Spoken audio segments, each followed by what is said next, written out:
तो जैसा कि पिछले एपिसोड में हमने देखा था, ज़ैंग शिहुन मतलब जो कि एम्परर रिसिविंग प्रीफेक्चर में था, उसकी तरफ बहुत दूर से मतलब सी सिलिंग काउंटी से एक लेडी देखती है मतलब कि अब समय हो चुका है, मतलब शिहुन आता ही होगा, ऐसा कुछ सीन था। उधर जो अपने डार्क एम्परर सेरेनिटी थी शायद, जो डिवाइन एम्परर जिन्हें हम बोल रहे थे, जिनकी स्टैच्यू थी, वो उनकी जो वेल औरत या जो भी थी, जो बोल लो या कोई और होगा, मुझे भी नहीं पता। उन्होंने ज़ोकिंग को बोला था कि जैसे भी हो वैसे ही रहना, बदलना मत बिल्कुल।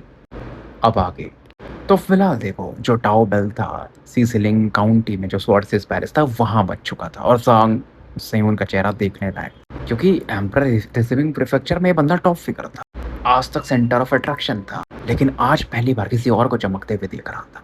और एक नहीं भाई, तीन तीन लोग अब इससे आगे थे। मेन एक ही प्रॉब्लम हुआ था, जो जोकिंग ने वो कांड कर दिया था इसके साथ, वो जो जहाँ पर ये फंस गया था अंदर में, जो गैस्ट वगैरह थे, नहीं तो ये टॉप कर जाता। और ये समझ रहा था कि इसकी माता जी निराश तो होंगी। देखो, अपने ग्रैंडफ़ादर के बारे में ये ज़्यादा नहीं सोचता था, लेकिन अपनी मम्मी का बहुत मतलब फ़िक्र करता था। इसके पिताजी बहुत कम एज में ही, जब ये छोटा था तभी गुज़र गए थे, और माताजी हमेशा स्ट्रिक्ट रहती कि अच्छा करे इनका लौंडा। इधर कप्तान के यार एकदम निराशा फ़ील कर रहे थे, 1 मीटर की लाइट चमकी थी भाई। तो फिलहाल इन लोगों को देखो बता दिया जाता है ज़ोकिंग वगैरह, क्योंकि ये जो सेरेमनी था वो तो खत्म हो चुका था, कि 1 साल इनके पास समय है रिपोर्ट करने के लिए। स्वॉर्ड्स जो पैलेस है ना सी सीलिंग काउंटी का, इन्हें वहाँ जाना पड़ेगा। वहाँ पर आपको थोड़े बहुत ट्रेनिंग असाइनमेंट मिलना शुरू हो जाएँगे। और वो जो एरिया है ना, जो स्वॉर्ड्स पैलेस सी सीलिंग काउंटी वाला, वो एकदम सेंटर में है सिटी के। तो वहाँ पर और भी जो ह्यूमन कल्टीवेटर्स ना इकट्ठा रहते हैं, अलग-अलग सेक्ट के भी। और जो काउंटी कैपिटल जिसकी मैं बात कर रहा हूँ, वो काफ़ी फेमस जगह है। एम्परर रिसीविंग प्रीफेक्चर फिर भी थोड़ा कम है। तो रिक्रूटमेंट पूरा हो चुका था। ब्लड स्मेल्टर अब इधर ज़ोकिंग और कप्तान से मिलते हैं गैरिसन में अपने इट्सेक कोलिशन के। कैप्टन ने सुरंजू से बात करते, छोटे भाई हमें तगड़ा प्लान करना पड़ेगा। अब मैं तुम्हारा बड़ा भाई हूँ, तो मैंने सब पहले ही सोच लिया है कि देखो, अगर हम पब्लिक ट्रांसपोर्टेशन यूज़ करेंगे अलग-अलग प्रीफेक्चर्स के, प्रीफेक्चर्स मतलब देखो मैंने जैसा बता दिया, एक समझ लो ऐसा कॉन्टिनेंट समझ लो, या महाद्वीप बोल सकते हो, या जो भी बोल लो हिंदी में, जैसे कि एशिया है हमारा, यूरोप है, अलग-अलग वैसा। तो कप्तान बोलता देखो 8 महीने लगेंगे अगर हम पब्लिक ट्रांसपोर्ट यूज़ करते हैं तो। और देखो जैसे पहले भी तो भाई हुआ है ना कि स्वॉर्ड्स बने हैं इट्स कोलिशन से, तो वो लोग जो रास्ते से गए थे, छोटे-छोटे हमारे सेक्ट के भी हिस्से हैं ना, तो हम वहीं से गुज़रेंगे, तो हम आराम भी कर पाएँगे। कैप्टन इज़रान गला साफ कर रहे थे। तुम इस अच्छे तगड़े रास्ते पर इसीलिए हो क्योंकि मैं तुम्हारा बड़ा भाई तुम्हें यहाँ लेकर आया। तुम्हें मुझे शुक्रिया अदा करना चाहिए। एक ही काम करा, तो तुम क्या आंसर दिए थे स्टैचू ने जब पूछा था, मुझे वो बता दो। जोकिंग मस्त अपना पी पा रहा था भाई, मजे कर रहा था, चिल मार रहा था। और जो बोलता बड़े भाई, अरे आपके तो आँख और कान फिर से वापस आ गए। कैप्टन थोड़ा खुश हो जाते कि अरे तुम्हें पता, मैं अगर उन्हें मतलब पढ़ाना चाहते तो कब के वो आ चुके होते। जो इस दौरान एक सेव भी पकड़ा देता है कैप्टन को कि कप्तान आप स्वॉर्डसीज बन चुके हैं। कैप्टन सेव खाते हैं और इस दौरान कप्तान से एक सवाल पूछते कि गॉड क्या है। कप्तान बोलते हैं मुझे लगता है वो खाने में थोड़े अच्छे होंगे। जो जानता था कि कप्तान ये जवाब तो नहीं दिए होंगे जब वो ग्रैंड एम्परर ने पूछा होगा, नहीं तो इनका पिलर 1 मीटर ही क्यों चमका। अगर ये जवाब दिए होते तो फिर 1 मीटर भी नहीं चमकता शायद। इधर हवा में थोड़ा बर्फ का झोंका, बर्फ के थोड़े छिल्ले बोल सकते हो, कण दिख रहे थे। हालाँकि उसको जवाब नहीं देता, लेकिन कैप्टन भी थोड़े धैर्यवान थे, सेब-वेब खा लेते। इधर इस दौरान यान-यान आती और इन दोनों को बर्फ में बैठे हुए देखती है और ज़ू के बाजू में आके बैठ जाती। उधर आसमान में सर ब्लड स्मेल्टर और गुरु स्नीदर भी देख रहे थे। ब्लड स्मेल्टर कहते हैं मैंने यार, जवान होना कितनी अच्छी बात है ना। और स्नीदर की तरफ देखते और ये भी पूछ रहे थे कि इसने क्या जवाब दिया होगा, किस वर्ड से इस कोर्ट वाले भी लोग जानना चाहते हैं। और ब्लड स्मेल्टर की तरफ गुरु स्नीदर एक लुक देती है, तो ब्लड स्मेल्टर समझ जाते कि अच्छा तुम्हें क्या लगता है कि मतलब तुम्हारा ये सो कॉल्ड दामाद ने क्या जवाब दिया होगा। दामाद मतलब ग्रैंडसन इन लॉ। ये सुनकर के स्नीदर खुश हो जाती कि हाँ, इनकी शादी करवानी पड़ेगी, हमें बात करना पड़ेगा। तो इनको अभी रुकना पड़ेगा यहाँ पर, क्योंकि इनको एनलाइटनमेंट भी तो हासिल करना है कैप्टन और ज़ू को, वो इंपीरियल क्लास टेक्निक। तो फिलहाल समय गुजरते जाता है। जो भी लोग यहाँ पर इकट्ठा हुए थे ना, ये इधर फ्लाइट सिटी था राइट, सब धीरे-धीरे निकल चुके थे। 8 से कोलिशन वाले अभी भी लोग थे। चर्च ऑफ डिपार्चर वाले थे और सुप्रीम इमॉर्टल सोसाइटी वाले थे। तो ज़ू की नज़र इस दौरान वो जा रहा होता है स्वॉर्ड्स कोर्ट जो यहाँ पर था पिलर के पास, तो किंग के ऊपर पड़ती। वो एक हॉल में बैठी हुई थी। वो कैप्टन और इन दोनों को देखती तो ऐसा लुक देती। ज़ू बिल्कुल रिएक्ट नहीं करता है। कैप्टन थोड़ा कि हैं मुझे ऐसे दिख रही, मैं भी वैसे दिखूंगा। तो फिलहाल ये एक स्क्वायर में जाते हैं। यहाँ पर इनको बेसिकली एनलाइटनमेंट हासिल करना था, वो इंपीरियल क्लास टेक्निक का। इस दौरान ज़ू की नज़र ज़ैंग शीयुन पे पड़ा, जो कि इनके पहले आ चुका था। और फिलहाल वो अनाउंस कर देते कि देखो तुम लोगों के पास 6 घंटे एनलाइटनमेंट हासिल करने के लिए। उसके बाद ये जो स्पेल फॉर्मेशन है तुम लोगों को ऑटोमेटिकली बाहर फेंक देगा। अब इसे मौका समझो। और इस टेक्निक का नाम है एम्परर स्वॉर्ड, जो इम्पीरियल क्लास टेक्निक है। इसे एक और नाम से जाना जाता है, sword of the sword seas, जिसे ग्रैंड एम्परर ने बनाया था। और हम अभी तक क्यों टिके हुए हैं ना, मतलब स्वॉर्ड सीज, इसी टेक्निक की वजह से, क्योंकि हमारे जो पहले के लोग थे उन्होंने इस टेक्निक को मास्टर किया था और वो हमेशा आगे रहते थे। फिर और फिलहाल यहाँ पर साधना में अपने लौंडे रख चुके थे। कैप्टन भाई अलग बकवास आदमी, बोले जो भी, वो जो चट्टान था ना जहाँ पर एनलाइटनमेंट आपको पढ़ना था, मतलब जो लिखा हुआ था, कैप्टन बात कर रहा था जू से कि डिवाइन वेल से कि मैं खा लूँ क्या इसे थोड़ा सा। तो जू भी बोलता अगर आपने ऐसा कर लिया ना तो मुझे लगता है कि सी सीलिंग काउंटी फिर मुझे अकेले जाना पड़ेगा। कैप्टन इस दौरान लुक देते हैं जू की तरफ। तो फिलहाल जो ये जो ब्लैक बोल्डर था, जो चट्टान था जिसमें वो मंत्र होगा या जो भी इस टेक्निक का, उसमें लग जाता है और इन्फॉर्मेशन इसके माइंड में एंटर करने लगता है। इससे बनाया था युवान जैजी ने, जो कि ग्रैंड एम्परर थे। अब देखो इसके बारे में मैं ज्यादा नहीं पढ़ूंगा। और इस समय जब बहुत समय पहले ना, जब एंशिएंट एम्परर डार्क सेरेनिटी की मुलाकात ग्रैंड एम्परर स्वॉर्ड से हुई थी टेक्निक से, तो वो भी अचंभित थे, इस टेक्निक से काफी प्रभावित हुए थे। और इसका ये देखो पूरा लेवल नहीं था, इसको अगर आपको पूरी तरह से मास्टर करना है तो उसके लिए आपको वो मिलिट्री क्रेडिट्स लगते हैं आगे के एनलाइटनमेंट के लिए। और अगर आप इस टेक्निक को मास्टर करते जाओगे, यूज़ नहीं करोगे, तो भाई अचानक से खतरनाक लेवल का पावर लेवल जाता है। अगर आप इवन नासेंट सोल में हो ना, तो आप स्पिरिट ट्रोव के बंदे को गिरा सकते हो। और एक बार में एनलाइटनमेंट हासिल करना मुश्किल होता था। जैसे फिलहाल एक ही बार अभी इनको मौका मिला था, ज़ू हो या कैप्टन हो या ज़ैंग सेवन वगैरह। अब ज़ू को आइडिया मिला था कितना समय गुजर चुका है। समय गुजरते जाता है, ज़ू के दिमाग में ना थोड़ा कंफ्यूजन आ रहे थे, जैसे जैसे हम फॉग भी कह सकते हैं। फाइनली उन फॉग के बीच में ये स्वॉर्ड को देख पाता, जब धीरे धीरे वो छटने लगते हैं तो प्योर स्लॉटर की हो रही थी उस तलवार में। और ब्रीदिंग इसमें जो कि ब्लैंक, मतलब एबनॉर्मल हो जाती है, अपने सांसों को वो कंट्रोल नहीं कर पा रहा था। स्वॉर्ड का एक आउटलाइन बन रहा था, सोचे एक ढांचा, और उसमें इतनी पावर थी। लेकिन उसके बाद जो बाहर आ जाता, क्योंकि 6 घंटे बीत चुका था, ज़ैंग शियोन भी आ चुका था, उसकी आंखें भी खूनी लाल, उसको और सीखना था, लेकिन अब मौका तो मिल नहीं रहा था। किंग क्यू इधर दूर में खड़ी थी, उसको मालूम था ये लोग क्या करने गए थे, इंपीरियल क्लास टेक्निक सीखने गए थे। ये क्वालिफाइड नहीं थी शायद, लेकिन इसको वेट करने के लिए बोला गया था। और जो भी थोड़ा निराश था यार, लगभग आउटलाइन बना लिया था इसने। कप्तान भी प्रकट हो चुके थे और वो भी निराश थे कि यार बस मैं सफल होने वाला था, मैंने तो अपना मुंह भी खोल लिया था। पर तभी एक आवाज आती है मिडिल ईस्ट मैन, जो उसकी स्वॉर्ड से कि तुम लोग शांत हो जाओ। प्रेशर इतना तगड़ा था कि अब ये लोग शांत तो होना पड़ता है। तो वो बताते हैं कि देखो यार, तुम लोगों को 6 घंटे ही क्यों मौका मिला ना, अगर 6 घंटे से ज्यादा प्रैक्टिस करते ना तो बॉडी में म्यूटेशन आने लगता और मर जाते। आज तक कोई सर्वाइव नहीं किया है, तो अब जाकर के शांत होते हैं। और उसका कारण ये है ना कि ग्रैंड एम्परर ने एक बार एक गॉड को मार दिया था, लेकिन उन गॉड ने इनको कर्स कर दिया था, इनके तलवार को। कोई भी 6 घंटे से ज्यादा अगर कल्टिवेट करेगा ना तो फिर प्रॉब्लम होता है। और अब दूसरा मैटर हैंडल करना है, बाहर में एक्सल्टेड वंस वेट कर रहे हैं। ज़ैंग सियन सोच रहा था अब क्या होने वाला है। इस दौरान मिडिल ईस्ट मैन से हाथ को लहराते हैं, यहाँ से ज़ैंग सियन गायब हो जाता है। और फिर उसके बाद इन तीनों से ये बात करते हैं मिडिल ईस्ट मैन कि उसका इसमें कुछ नहीं है, तुम तीनों से काम। ज़ू या कप्तान और किंग क्यू तीनों अचंभित थे कि अब क्या हुआ। किंग क्यू तो सोच रही थी भाई कि अब क्या सीन है।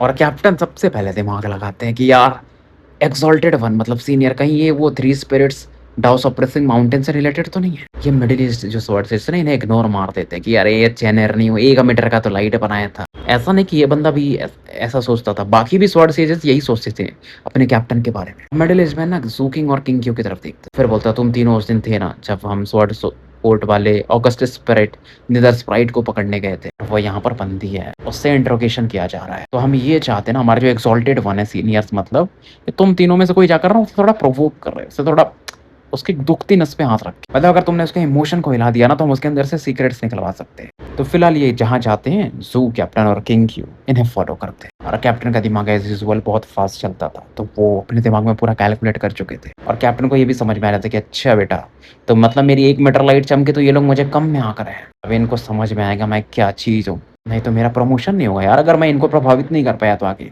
फिर कप्तान ये भी सोचता कि यार ग्रैंड एम्परर ने जो सवाल पूछा था मैंने सही तो दिया था, मेरे पास तो बहुत सारे आंसर थे, मैंने उसमें से बेस्ट चूज किया था। जैसा कि मैंने उनकी तारीफ भी कर दी थी, ग्रैंड एम्परर आप तो भगवान हो, इसमें क्या बुराई है। उस समय तो ग्रैंड एम्परर की लाइट भी तगड़ी चमकी थी, मुझे लगा वो खुश हो गए। फिर कैप्टन सोचते यार लेकिन फिर क्यों 1 मीटर की लाइट, फ्रस्ट्रेट थी इस समय कैप्टन।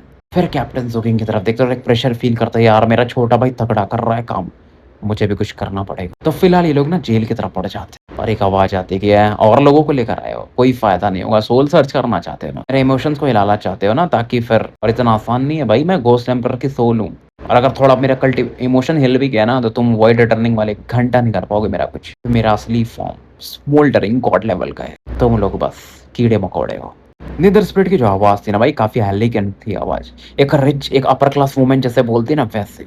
और फिलहाल वो चेयर पे बैठी हुई थी, ज़ू देखता है उनकी तरफ बट रिएक्ट नहीं करता क्योंकि वो खुश नहीं थी। क्योंकि लास्ट टाइम जब वो लूटने गई थी तो उसे कुछ मिला नहीं था। कप्तान और ज़ू ने पूरा ही लूट के साफ कर दिया था माल पूरा। लेकिन अगर यहाँ पर कोई एक्साइटेड था तो वो थे अपने कप्तान।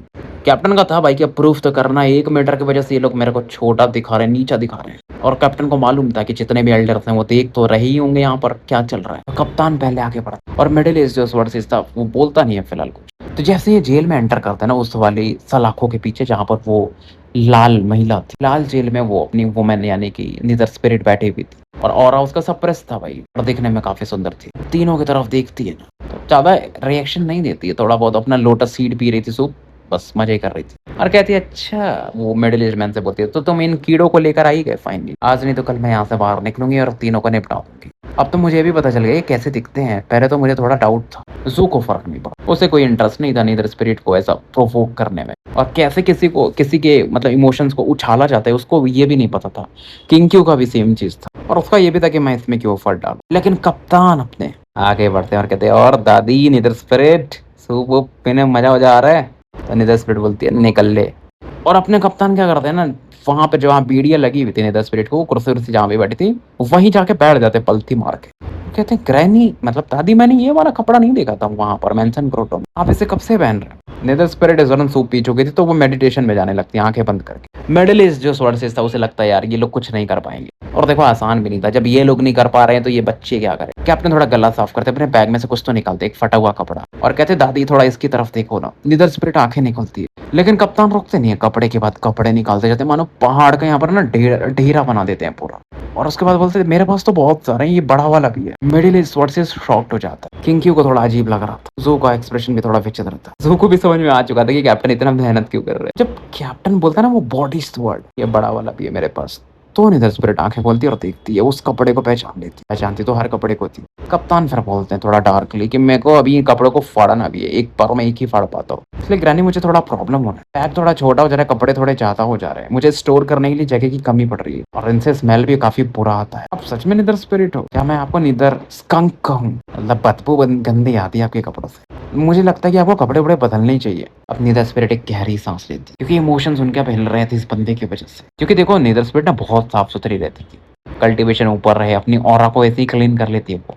लेकिन अब जेल वोल में बंद थी तो उतना वैसे अपने को क्लीन नहीं कर पा रही थी। गंदा फिर भी नहीं थी क्योंकि कल्टीवेशन ऐसा था कि भाई धूल उल चिपकता नहीं है। फिर भी ये सांस गहरा लेकर के खुद को शांत कर रही थी। मिडिल ईस्ट में ध्यान से देख रहा था। कप्तान और एक्साइटेड हो जाते और मन में कहते अब देखो मैं तुम्हारे इमोशंस को कैसे हिलाता हूँ निदर स्पिरिट। और फिर कहते ग्रैनी आपको पता है मैं एक ऐसी आवाज निकाल सकता हूँ जिस आप ध्यान से सुनना चाहेंगे, आपको पसंद भी आएगा। और उसके बाद ना वो जो डीमन स्नेक का टूथ था जो कप्तान के पास जो इन्होंने चुराया था, वो डार्क सेरेनिटी एम्पर ने जहाँ पर वो सांप को बंदी बनाया था, मतलब प्लम डार्क वाला जो एरिया है वो निकालता है कप्तान और जू की तरफ देखता है। जू को भी समझ में आ चुका था कप्तान क्या करने वाले हैं। कप्तान फिर कहते हैं ये बड़ा वाला जो बॉडीज कपड़ा है ना उसी के साथ करता हूँ और जू कपड़े को उछाल देता है क्योंकि कप्तान बोलते हैं और उसको जब गड़ाते हैं दांत फाड़ने लगते तो एक आवाज आती है चर्र वाली और फिर कप्तान बोलते हैं ऐसे ही मैंने मेंशन ग्रोटो में कपड़े फाड़े थे। निदर स्पिरिट अभी भी खुद को शांत रखने की कोशिश कर रही थी, सांस धीरे धीरे, ऐसा गुस्सा तो आ ही रहा था भाई, आपको मालूम है गुस्सा आता है तो सांस थोड़ा उखड़ने लगता है, मानो जो कप्तान है ना ऐसा इनके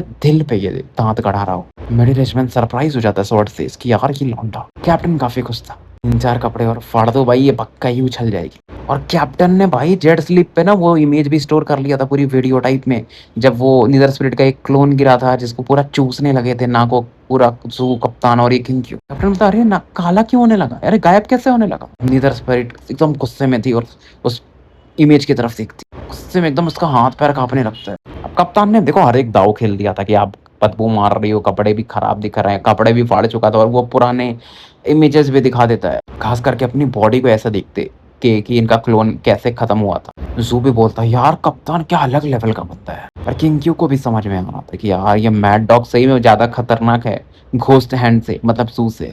और मिडिल ईस्ट वर्सेस देख रहा था चेन एर्निंग यानी अपने कप्तान को हंसते हुए कि यार मानना पड़ेगा ये बंदा जीनियस तो है, खरी चीज जो उसने किया। और समझ में भी आ जाता कि ग्रैंड एम्पर की जो ऑरा थी उसने इस बंदे को 1 मीटर लाइट क्यों दिया।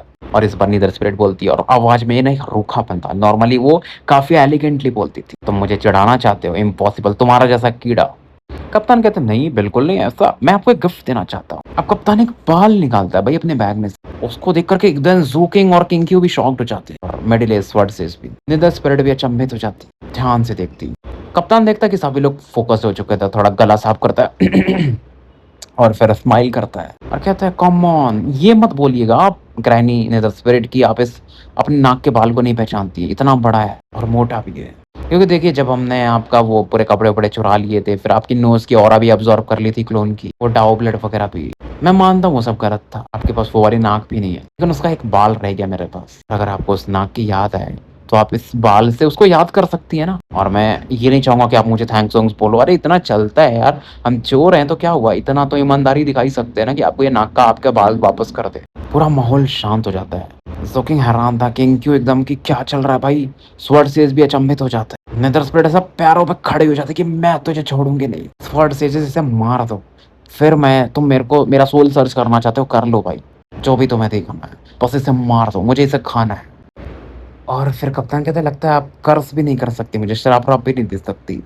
कोई ना, आपको किसी चीज़ की ज़रूरत है? नीदर स्पिरिट इसमें एकदम पागल हो चुकी थी। कैप्टन थोड़ा गला-वला फिर से साफ करते। कप्तान जानते थे भाई, देखो स्वॉर्डसेज वाले इसे मारेंगे तो नहीं, इतना तो है। नीदर स्पिरिट के बहकावे में आकर के। कप्तान अपना काफ़ी खुश थे। क्या बताता हूँ मैं, 10 साल तक ना छोटे भाई लिटिल हाकिंग को दिखाऊँगा कि देखो मेरा टैलेंट क्या है। स्वॉर्डसेज वालों को भी समझ में आएगा। अगर बात आई पॉलिटिक्स की, किसी के अंदर का माजरा निकालने का, तो मेरे से अच्छा कोई नहीं कर सकता। कप्तान अब देखो चीज़ें हो चुकी थी, तो वापस आ जाते हैं ज़ू के पास और ज़ू से बोलते हैं, आप क्या सोचते हो अपने बड़े भाई के बारे में? ज़ू कहता है एकदम सीरियसली होकर कि हाँ, मानना तो पड़ेगा आपको, और एकदम थम्स अप भी देता है। और कैप्टन फिर हँस रहा था और किंग-क्यू की तरफ देखता है। वो ऐसे आँखें मटकाती हैं और पूरा चौकन्ना थी। मिडिल ईस्ट जो मैन था ना स्वॉर्डसेज, वो मतलब कप्तान की तरफ अलग इमोशंस के साथ देख रहा था। ये बंदे के पास स्किल तो है, लेकिन कहीं हमारे स्वॉर्डसेज कोड का नाम ना खराब कर दे। बहुत ही घिनौना आदमी है ये। उधर जो बाकी स्वॉर्डसेज कोड के एल्डर्स थे ना, वो भी अचंभित थे क्योंकि फोकस तो यहीं पर थे, तो उन्होंने भी सब सुना था। एक ही वर्ड सभी लोग बोल रहे थे। और देखो इमोशंस इस समय नेदर स्पिरिट के एकदम अलग ही कंट्रोल में तो थे नहीं, बैलेंस थे नहीं। ऐसे मौके का फायदा उठाना चाहते थे स्वॉर्डसेज कोड वाले। और फिलहाल ज़ू, कैप्टन और किंग क्यू को बाहर निकाल दिया जाता है। अब जो रिवॉर्ड मिलने वाला था, जो भी था, वो कप्तान को ज़्यादा मिलने वाला था। और इनके जाने के बाद ये स्वॉर्डसेज सोचता है कि यार इस बार इट्स ए कोलिशन का डिसाइपल्स, बस शब्द का इस्तेमाल नहीं करता है कि खतरनाक। अब बाहर निकलने के बाद किंग क्यू निकल जाती है चर्च ऑफ डिपार्चर की तरफ, क्योंकि उसको और बाकी क्या करना। अब एट से कोलिशन भी अगले दिन निकलने लगते हैं। लेकिन जब ये लोग जा रहे थे ना अपना नपड़ी नाव से, तो कप्तान उस दिन गायब हो जाते हैं, क्योंकि कप्तान की फटी पड़ी थी कि प्लम डाक इसे छोड़ेंगे नहीं। उसके मास्टर भी गुस्सा है। अब देखो यहाँ पर पैट्रियार से तो बच के भागेंगे कहाँ, तो कप्तान को भागने का मिशन फेल हो जाता है और सर ब्लड स्मेल्टर पकड़ के लाते हैं कप्तान को। और उसके बाद नाव एट से कोलिशन की तरफ निकल जाती है। धीरे-धीरे ये दूर जाते-जाते और नेदर फ्लाइट पिलर इनसे काफ़ी छोटा दिखने लगता है, मतलब क्योंकि दूर जाते जा रहे थे। कद भी बढ़ चुका था ज़ू या कप्तान। अब देखो 8 से कोलिशन में होना एक बात है। अब 5 ग्रेड जो सेलेस्टियल डिविजन्स है, उसमें से एक स्वॉर्डसेज, उसका ये लोग हिस्सा बन चुके थे। और ज़ोकिंग के पास तो वो भी टेक्नीक आ चुकी थी। पूरी तरह से नहीं बनी थी, लेकिन है तो इम्पीरियल प्लास्टिक। अब उसके बाद ज़ू, कप्तान एक कोने में पड़े हुए थे, बंधे हुए थे थोड़े बहुत, तो उधर जाता है। और फिर कप्तान बोलते, तुम्हें मालूम है मेरे छोटे भाई, कुछ चीज़ें हैं जिससे मैं थोड़ा निराश हूँ। तो पूछता है कि कप्तान पैर की तरफ देख के, क्या भाग रहे थे क्या कहीं? लेट हो गया लगता है शायद। कप्तान कहते हैं यार वो नहीं, स्वॉर्डसेज पहले ज्वाइन कर लेना था, तो हमें एम्परर स्वॉर्ड का एटलीस्ट मुझे मतलब एनलाइटनमेंट मिल गया होता। तब भाई ये वॉइड रिटर्निंग वाले कल्टीवेटर भी मेरी इज़्ज़त करते। ज़ू कहता है हाँ, लेकिन उसके लिए आपको नासेंट सोल के पीक पर होना पड़ेगा और 200 साल ज़िंदा होना पड़ेगा तब। कैप्टन कुछ बोलने वाले थे, फिर बोलते छोड़ो। कि देखो नासेंट सोल का पीक बहुत लोगों के लिए अंत होता है, लेकिन बहुत कम लोग होते हैं जो उसके ऊपर जा पाते हैं। नहीं तो अगर आप नासेंट सोल से ऊपर नहीं बढ़े तो आपकी आयु कम रहेगी, मतलब 2000 साल मैक्सिमम शायद। और इन चीज़ों के बारे में इन्फॉर्मेशन ज़ू को पहली बार मिल रहा था। कप्तान कहते हैं वो सब बातों को छोड़ो, अब तो हम वापस आ रहे हैं, कुछ करो ना यार प्लम डाक के बारे में। तुम्हारा बड़ा भाई नहीं तो फिर सीसलिंग काउंटी कैसे जाएगा? पक्का वो मुझे प्लम डाक छोड़ेगी नहीं। मतलब भाई इज्जत से नाम लेता लौंडा आर्च इमॉर्टल प्लम डाक बोल। ज़ू इस दौरान एक पाउच देता है कैप्टन को। कैप्टन पूछते हैं इसके अंदर क्या? तो बोलता है हीलिंग मेडिसिन। और ज़ू जानता था देखो कप्तान का अगर खोपड़ी बचा ना, उसकी बॉडी फिर वापस आ जाती है, धीरे-धीरे ग्रो कर जाती है। कैप्टन दवाई तो रख लेते और फिर सेब खाने लगते हैं कि चलो ज़ू ने दवाई दी है, इसको बेच कर कुछ पैसा बना लूँगा। फिर कप्तान कहते हैं ठीक है, तुम प्लम डाक के मामले में मतलब मेरी मदद नहीं करोगी, तो ये तो बता दो कि तुमने ग्रैंड एम्परर के सवाल का जवाब क्या दिया था? मैं ज़्यादा सोच रहा हूँ यार, अब मेरे बाल भी झड़ने लगे हैं, अब मैं इतना सोचना चाहता नहीं हूँ। कैप्टन देखो बात को घुमा फिरा रहे थे, एक्चुअली उन्हें यही सवाल का जवाब जानना था। और जैसे ही ये चीज़ पूछते हैं, तो इस दौरान जो फ्लाइंग शिप का सीक्रेट रूम था ना, वहाँ पर ब्लड स्मेल्टर के कान खड़े हो जाते हैं, जो कि कल्टीवेशन में थे। उनके बगल में ईस्ट नीदर भी थी। दोनों अपनी आंखें खोल लेते और ज़ू की तरफ देखते। और यही नहीं भाई, सुप्रीम बिकनिंग जो निदर फ्लाइट पिलर था जहाँ पर स्वॉर्ड सीरीज के ग्रैंड एल्डर बैठे हुए थे वो भी इसी तरफ देखते हैं। इवन कुछ और भी होंगे पावरफुल लोग जो सबका ध्यान यहीं पर था। ज़ुकिंग कहता है कि यार बड़े भैया मैं बता ही चुका हूँ कि मैंने क्या बोला था जब हम उस दिन बर्फ पे ऐसे लेटे हुए थे। कैप्टन अचंभित हो जाते और उस रात के बारे में सोचने लगते थे। ब्लड स्मेल्टर भी अचंभित हो जाता और ग्रैंड एल्डर भी सरप्राइज हो जाते। कप्तान को याद आता है कि हाँ यार ज़ू ने तो कुछ कहा नहीं था उस दिन, बस थूक रहा था। फिर कैप्टन कहते तुम थूक रहे थे उस दिन। ज़ुकिंग कहता है हाँ मैंने थूका था उस दिन गॉड के ऊपर। कैप्टन अचंभित हो जाते कि बस इतना, इसकी वजह से तुम्हें 30,000 मीटर लाइट मिला। सो बोलता हाँ मैंने उस गॉड को गरियाया भी था, ब्रोकन फेस ऑफ जो गॉड है। ब्लड स्मेल्टर भी अचंभित हो जाते, ग्रैंड एल्डर भी हैरान थे। कैप्टन थोड़ा हकलाने लगते तो तुम शाहरुख खान इस टाइम में तुमने गॉड को गरियाया था। ज़ुकिंग कहता है और भी कुछ कहा था मैंने शराब भी दे रहा था उसको, क्या है चूतिया है ये वो। ग्रैंड एल्डर इस बारे में सोचते हैं और फिर स्माइल करते हैं और उनकी स्माइल बढ़ते जाती है, हंसने लगते हैं। फिर बाकी भी स्वॉर्ड सीरीज जो वहाँ पर थे वो उनकी तरफ देखने लगते हैं। क्योंकि नॉर्मली ग्रैंड एल्डर हमेशा सीरियस रहते थे, चाहे वो दवाई के बारे में पढ़ा रहे हो या फिर ऐसे भी कि यार सन ऑफ अ बिच, ऐसा वो बोलते हैं, मतलब ज़ू ने जो शब्द बोला था। ब्लड स्मेल्टर भी हंस रहे थे, तो जवानी के दिन याद करने लगते हैं। कैप्टन एक गहरी सांस लेते हैं और ऊपर में जो वो गॉड का चेहरा दिख रहा था ब्रोकन फेस, उसकी तरफ वही गाली देते हैं और थूकते हैं रेलिंग पर। ज़ू भी हंस रहा था और वो भी हंस रहे थे। वो जो ब्रोकन फेस ऑफ गॉड था उसे फर्क भी नहीं पड़ता था कि भाई नीचे कौन क्या कर रहा है। समय गुजरा, इस दौरान ये लोग नॉर्थ टुंड्रा से आगे निकल चुके थे और धीरे धीरे जो इमॉर्टल रिवर था उसके करीब आ चुके थे। 15 दिन इस दौरान गुजर चुके थे और जब ये पहुंचते हैं इट्स कोलिशन की तरफ तो यहाँ पर बेल्स वगैरह बज रहे थे, मानो कोई इनका स्वागत कर रहा था। तो फिलहाल हम स्टोरी यहीं समाप्त करते हैं और मिलते हैं फिर कल एक नए एपिसोड के साथ। तब तक के लिए मैं आपका साथी अनिल कमिस्ट ए के मुसाफिर विदा लेता हूँ।